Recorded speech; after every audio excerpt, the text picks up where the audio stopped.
लोकसभा चुनाव 2024 में भाजपा के 400 पार के दावे के बावजूद इस बार लोगों के बीच कई ऐसे मुद्दे हैं जिनका जवाब सत्ता के पास नहीं है। जनता का मन मिजाज जानने के लिए हम लगातार लोगों के बीच जा रहे हैं। नमस्कार, गांव के लोग से मैं अपर्णा। आज हम पहुंचे हैं फतेहपुर के विनोबा नगर मलिन बस्ती में। यहाँ हालांकि सबके घर पक्के दिख रहे हैं, लेकिन ये लोगों के पास ना रोजगार है ना कोई काम है। ये लोग फेरी बेचकर या भीख मांगकर अपना गुजारा करते हैं और यहाँ के बच्चे पढ़े लिखे हैं। आज हम इनसे इनकी समस्याएं पूछेंगे और ये क्या कहना चाहते हैं। तो हम ये बोल रहे हैं कि जो हमारे बच्चे पढ़े लिखे हैं उनको कुछ रोजगार तो मिलना चाहिए। मजदूरी कर कर आदमी कहाँ तक पढ़ाए लिखा है, इतना है। अब यही मांगते खाते हैं और क्या करते हैं। अब बच्चे को पढ़ाया, घूम घूम सिलवट्टा टाँक टाँक के। इस क्रम में उत्तर प्रदेश की फतेहपुर लोकसभा सीट के अंतर्गत कई इलाकों में भी हम गए। शहर के पूर्वी छोर पर रेलवे फ्रेट कॉरिडोर के पश्चिमी किनारे पर बसे विनोबा नगर के कंजर बस्ती में जब लोगों से बात की गई तो वे वर्तमान सत्ता की नीतियों से अच्छे खासे नाराज दिखाई दिए। अरे तो मोदी की सरकार है तो का दिया है मोदी ने? राशन दे रहा है, नमक दे रहा है, का हमको दे दिया है मोदी? नमक के 5 किलो गल्ला मिलता है और मकान दे दिया, बस थोड़े जिंदगी काट देगी। वे तो दीवार खड़ी रहेंगी, आदमी पेट कैसे भरे। उनका गुस्सा इस बात पर था कि इस बस्ती के पढ़े लिखे युवा सरकारी नौकरी के लिए जब परीक्षा में बैठे तब पेपर लीक की घटना हुई और उनकी इच्छाओं पर तुषारापात हो गया। फार्म आरम डालने के लिए जाते हैं, जब वहाँ फेल हो जाते हैं कि लीक हो गया, ये हो गया, वे हो गया। अब कहाँ तक आदमी मजदूरी कर कर पढ़ा पाए। समस्या ये है कि जो बच्चे बेरोजगार घूम रहे हैं, पढ़े लिखे, कोई इंटर किए, कोई बीए किए, कोई पॉलिटेक्निक किए, कोई बीटेक किए, टहल रहे हैं बेरोजगारी। कंजर जाति पहले घुमंतु समुदाय के तौर पर जानी जाती थी। हमको जो है अनुसूचित जनजाति में सरकार को कर देना चाहिए, क्योंकि हम अनुसूचित जनजाति के पक्के मूल निवासी हैं। और जो है कि एक शब्द हमारे साथ बहुत बुरा शब्द जुड़ा हुआ है, जो कि कंजर शब्द, बिल्कुल निंदनीय शब्द है। और इस शब्द को हटा करके गेहार शब्द अंकित किया जाए लिखित में। हम तो ऐसे गेहार बताते फिरते हैं, लोग मानते हैं, ठीक है, लेकिन जब सरकार मान जाए ना इस शब्द को। हम जैसे कहीं वैकेंसी देखने गए, कहीं भी गए, अगर कोई हमारे यार दोस्त या कोई भी पूछ लिया कि किस कास्ट से हैं, तो हमको बहुत ऐसा लगता है कि हम ना बताएं। और जब हम बताते हैं तो बहुत शर्मिंदगी महसूस होती। ये कंजर शब्द बहुत निंदनीय शब्द जुड़ा हुआ है। 2000 की आबादी वाली इस बस्ती में 20-22 ऐसे युवा हैं जिन्होंने उच्च शिक्षा प्राप्त की है। 12th तक मैंने नवोदय में शिक्षा ग्रहण की। ये तो बहुत लाख शुक्र है राजीव गांधी जी का, जो उन्होंने नवोदय विद्यालय खुलवाए। और हम जैसे गरीब, बहुत गरीब, मतलब इतने गरीब लोग हैं कि मतलब भीख मांग के खाते हैं लोग।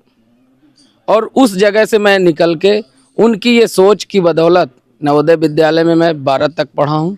वहाँ से 12वीं करने के बाद मैं BHU में BCom किया हूँ। उसके बाद मैंने वहीं पे संस्था पे MCom किया, उसके बाद B.Ed किया हूँ। और तब से आज तक कोई भी वैकेंसी निकलती है, पहली बात तो वो लीक हो जाती है। उन्हीं के लोग लीक करवाते हैं। पढ़े लिखे बच्चे हैं, उनका भी कोई व्यवसाय नहीं है। जो बच्चे यहाँ पढ़ लिए हैं वो कहाँ पढ़े हैं? वो समझ लीजिए ये फतेहपुर में पढ़े हैं, कुछ समझ लीजिए मधुपुरी में पढ़े हुए हैं। ये सब बच्चे पढ़े लिखे हुए हैं, इनको कोई व्यवसाय भी तो नहीं है। एक नौजवान रवि कुमार का कहना था, हमें राजनीतिक रूप से धोखा मिलता रहा, वोट के लिए बरगलाया जाता है। सरकार हमें अनुसूचित जनजाति में शामिल नहीं करती, लेकिन पार्टियां हमें अनुसूचित जनजाति में माने बैठी हैं।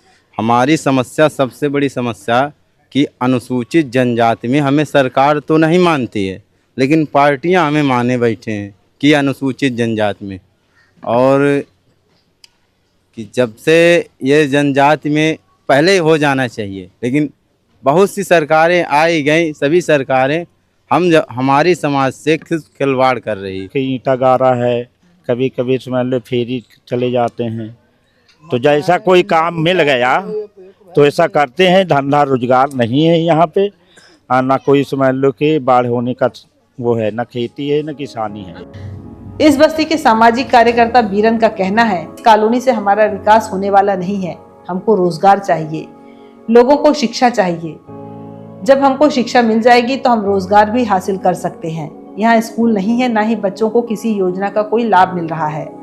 आज मंदिर बनवाया जा रहा है, लेकिन इनसे हमको कोई फायदा होने वाला नहीं। सरकार का रवैया तो बहुत खराब चल रहा है। खराब क्या चल रहा है? आज जो है मंदिर बनवाए जा रहे हैं, मस्जिद बनवाए जा रहे हैं, इनसे हमको कोई फ़ायदा होने वाला नहीं है। आप हमारे लिए स्कूल बनवा दीजिए, अस्पताल बनवा दीजिए, जिससे अस्पताल बनवाएंगे तो लोगों का स्वास्थ्य सही रहेगा, दवाएं होंगी। विद्यालय आप खोल देंगे, उससे लोग पढ़ाई लिखाई करके अपना जो है रोज़गार भी ढूंढ सकते, पढ़े लिखे सक्षम हो जाएंगे। ये गांव भर में पानी जो है रुका रहता है। नाला के लिए कई बार कहा गया, सांसद विधायक आते हैं, हाँ करके चले जाते हैं। रोड के लिए कहा गया, थोड़ी पास में हमारा एक दूसरी जात की बस्ती है, और वो बताइए बीबीपुर जाए फिर कहीं मऊ जाए तब कहीं हम अपनी बस्ती पहुंच पाते हैं। स्कूल नहीं हमारे गांव में। हम लोग जो हैं गरीब आदमी हैं, और यहाँ पर बड़ा कष्ट रहता है इस बात का कि सफाई भी कम होती है। बच्चों के लिए स्कूल नहीं है, स्कूल की जगह अब बच्चे लोग दूर जाना पड़ता है, बीबीपुर पढ़ने के लिए जाना पड़ता है, फतेहपुर जाना पड़ता है। यहाँ कोई स्कूल नहीं है। ऐसे कुछ समस्या है हमारे गांव के अंदर। सफाई बहुत कम होती है। यहाँ नाली है, देख लो, ऐसे ही दिखाई दे, मच्छर बहुत काट। और शौचालय में उधर है तो सुविधा नहीं, शौचालय बना उधर तो उसमें सुविधा नहीं, पानी का टट्टी हो पेशाब हो पड़ा रहता है, पानी हो तो बह जाए है।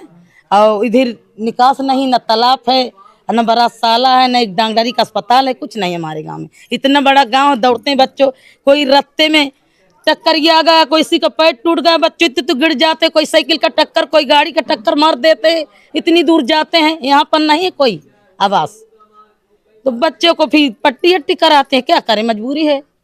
और जो करके भाग जाते वो मिलता नहीं। 2000 की आबादी वाले इस गांव में कोई स्वास्थ्य केंद्र नहीं है, क्योंकि जो स्वास्थ्य केंद्र था उसे विनोबा नगर से विस्थापित कर जयराम नगर में स्थापित कर दिया गया है। यहाँ के लोगों के लिए स्वास्थ्य की व्यवस्था थी, एक ठो अस्पताल था, वो भी चला गया, और इन्हीं के लोग लेके गए। और लोगों का, हम लोग गए, साध्वी जी के पास गए, डीएम के पास गए, तो मतलब इतना अच्छे पद पे रहते हुए लोगों का ये कहना है कि यहाँ के लोगों से भी ज़्यादा मतलब कम पूंजी वाले लोग रहते हैं, या उनके पास व्यवस्था नहीं है। जयराम नगर में जहाँ पे अभी चल रहा है, चल इसी गांव के नाम से रहा है अस्पताल, उनको डीएम जैसे व्यक्ति को ये लगा कि इन लोगों से भी ज़्यादा कोई मतलब गरीब है। स्कूल पास था बहन जी, सब पास कर गई थी, सब दे गई थी। अब जब ये आ गया तो लुटेरा सब आँखों में। अस्पताल बढ़िया चलता रहा है यहाँ, दूसरा साल हो गया यहाँ से अस्पताल लुटेरा लेकर के वहाँ डाल दिया जाकर। कैमरामैन श्याम सुंदर के साथ फतेहपुर के विनोबा नगर की मलिन बस्ती से मैं अपर्णा।